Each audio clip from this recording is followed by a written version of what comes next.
بسم اللہ الرحمن الرحیم۔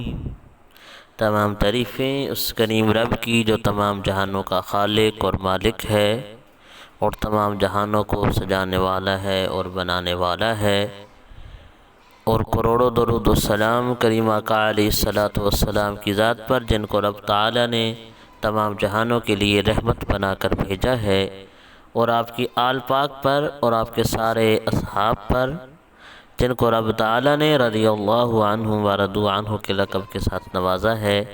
السلام علیکم ورحمۃ اللہ وبرکاتہ۔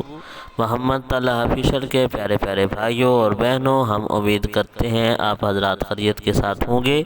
اللہ پاک آپ کو خیر و عافیت کے ساتھ رکھے، دین دنیا کی بھلائیاں عطا فرمائے، اپنی ذات کے علاوہ کسی کا محتاج نہ فرمائے۔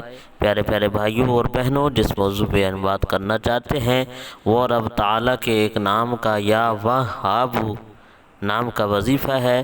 انشاءاللہ وظیفہ سن کر عمل کر کے آپ کو بہت زیادہ فائدہ ہونے والا ہے، لیکن حسب معمول آپ سے ادبانہ گزارش ہے کہ ہمارے چینل محمد طلحہ آفیشل کو سبسکرائب کر لیں، گھنٹی والے بٹن کو دبا دیں تاکہ ہر نئی آنے والی اسلامی معلوماتی ویڈیو آپ کو مل سکے۔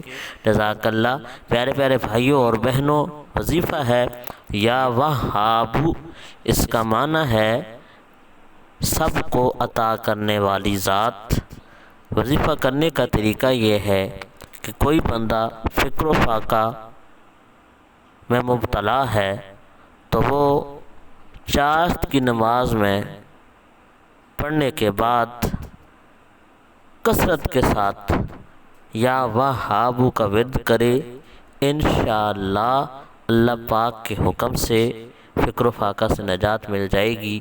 اگر کوئی بندہ کسی خاص حاجت درپیش ہے، کسی بندے کو کسی خاص حاجت میں مبتلا ہے، چاہتا ہے کہ اس کی وہ حاجت پوری ہو جائے، تو وہ اپنے گھر کے اندر یا مسجد کی صحن کے اندر رب تعالیٰ کی بارگاہ کے اندر 3 سجدے کرے، 3 سجدوں کے بعد اپنے ہاتھ رب کی بارگاہ میں بلند کر کے 100 مرتبہ یا وہاب کا ورد کرے۔ انشاءاللہ دنیا کی کوئی حاجت بھی ہوگی تو وہ انشاءاللہ ضرور پوری ہوگی۔ اللہ پاک ہمارا حامی و ناصر ہو، آمین۔